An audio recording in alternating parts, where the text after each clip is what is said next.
মুসলমানদের 2/3 মুসলমান শহীদ হয়ে যাবে। তারপরেও সুসংবাদ হলো সর্বশেষ মুসলমানদের বিজয় হবে। সুতরাং আপনারা বিচলিত হবেন না।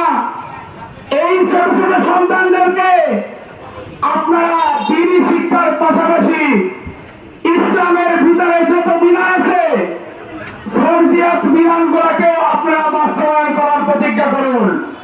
আজকে মানববন্ধনের মাধ্যমে আমি সর্বশেষ জানিয়ে দিতে চাই, আমাদের সম্মানিত মহামান্য প্রধান উপদেষ্টা ডক্টর মোহাম্মদ ইউনূস সাহেব, আপনি 7-8 মাসের মধ্যে যে অবস্থান নিয়ে জাতিসংঘে ফিলিস্তিনিদেরকে নিয়ে যেভাবে বক্তব্য দিয়েছেন, এই সাহসিকতার আমরা শুকরিয়া জ্ঞাপন করি।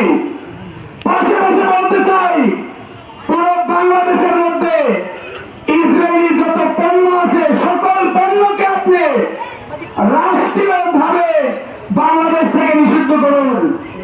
পাশাপাশি আমরা যারা মুসলমান আছি, আপনি আমাদের জন্য ফিলিস্তিনে যাওয়াকে উন্মুক্ত করে দেন।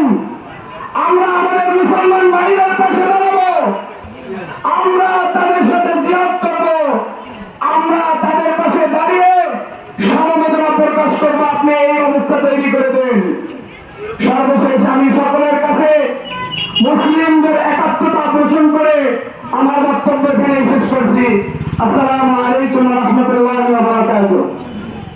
প্রিয় উপস্থিতি, আমরা সমস্ত গণমাধ্যম ফেসবুক এর মাধ্যমে অবগত হয়েছি, ইসরায়েল প্রধানমন্ত্রী কুলাঙ্গার বেনিয়ামিন নেতানিয়াহু এবং আমেরিকার ডোনাল্ড ট্রাম্প আমাদের পার্শ্ববর্তী রাষ্ট্র মোদী কসাই মোদী এইরকম কুলাঙ্গার শুধু মুসলমানের শত্রু নয়, এরা সভ্যতার শত্রু, এরা ইহুদি খ্রিস্টান সমস্ত বৌদ্ধ জাতির শত্রুরা। ইসরায়েলের মধ্যে স্বয়ং ইহুদিরাই এই বেনিয়ামিন নেতানিয়াহুর বিদ্রোহ করতেছে, আমেরিকা করতেছে, ভারতে করতেছে। এই কুলাঙ্গারের বিরুদ্ধে আমরা দল মত নির্বিশেষে ঝাঁপিয়ে পড়ি